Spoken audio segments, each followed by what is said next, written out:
I think that Shea is kind of a flawed building. I think everybody would say that. My reactions when I first got there was the enormity of it. It engulfed you. It felt like you're like a little ant, you know, and it's surrounded. It looks like a nice stadium, you know. This shit crap. There are 55,000 seats in this ballpark and probably about 3,000 or 4,000 good ones. It's a dump. Shea Stadium was considered as a dump. Oh, yeah, it was, but it was our dump. We loved it. This ball game is over. We loved what it meant to us. That was my home.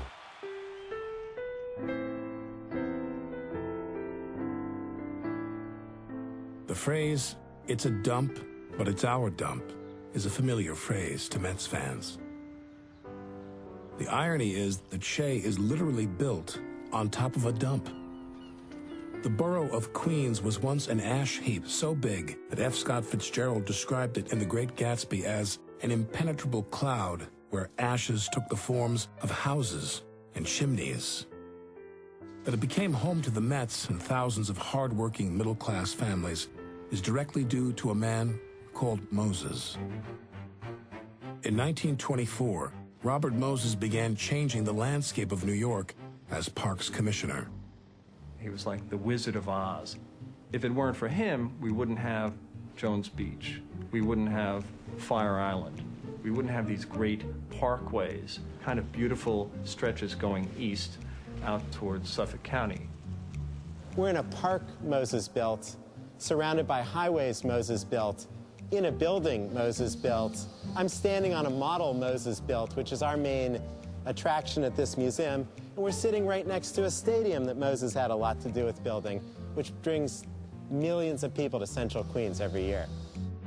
The most prolific builder of public works in American history envisioned a renaissance for the Empire State based on ancient Rome.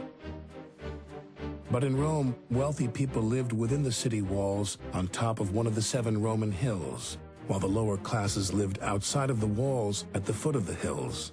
The Latin roots sub meaning under and urb meaning city eventually were combined to describe a group of people who lived beneath the upper classes of the city. Robert Moses attempted to change what it meant to be from the suburbs. In New York, instead of the upper classes living within the city, he wanted them to live outside the walls. To make this happen, Moses had to build a bridge. He had to build roads, lots of roads. But he also had to convince wealthy people that their lives would be better if they worked in the city, but lived in the vast open spaces on Long Island. And that's where his plan fell apart. The people who ended up moving were the blue-collar workers and their families who were struggling to survive in the city. Families like the Joels. My father was a very, very good pianist, but he was not encouraged to be a musician. He was encouraged to go and get a job as an engineer, which he ended up doing, which I think ended up frustrating him. He should have been a musician.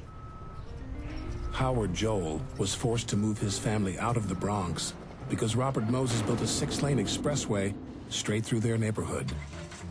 The cost of living in the city was out of his reach, so he drove his family across the Triborough Bridge to Hicksville, Long Island, as did thousands of other families in search of a better life. We lived in a suburban housing development called Levittown. It was a very famous development. Every house looked the same. We were bored out of our skulls. We just wanted to go back to the city. Robert Moses wanted to bring the city to Long Island. He built a park in Queens larger than Central Park. He built museums big enough to rival those in Manhattan. And he wanted to build a stadium based on the design of the Colosseum in Rome. In 1957, the world champion Brooklyn Dodgers announced they need a new place to play ball. Moses quickly offers to build them a new stadium in Queens. The Dodgers refuse, scoffing at the very idea of moving to the suburbs. But Moses insists, and the Dodgers do the unthinkable. They abandon New York in October of '57 for a new home in Los Angeles. And at precisely this same month, Howard Joel abandons his family to return to his birthplace in Europe. My parents split up. I was not quite 10 years old, so it was a struggle. I now have a half-brother who is a classical music conductor who was born in Vienna. My father always admired Bill as a musician. I know Dad loves Bill above everything. He's very, very proud of him. But he always has trouble expressing that. My mother actually was the one who encouraged me to play piano. We ended up being the only family of a divorce in our neighborhood, and there was sort of a stigma to that at the time. As the Joels were adjusting to life in the suburbs, the man who made Queens a place to call home was desperate to find a tenant for his new Coliseum. Robert Moses turned to a lawyer named William Shea to find a baseball team to replace the Dodgers. Shea's result? The worst team in Major League history.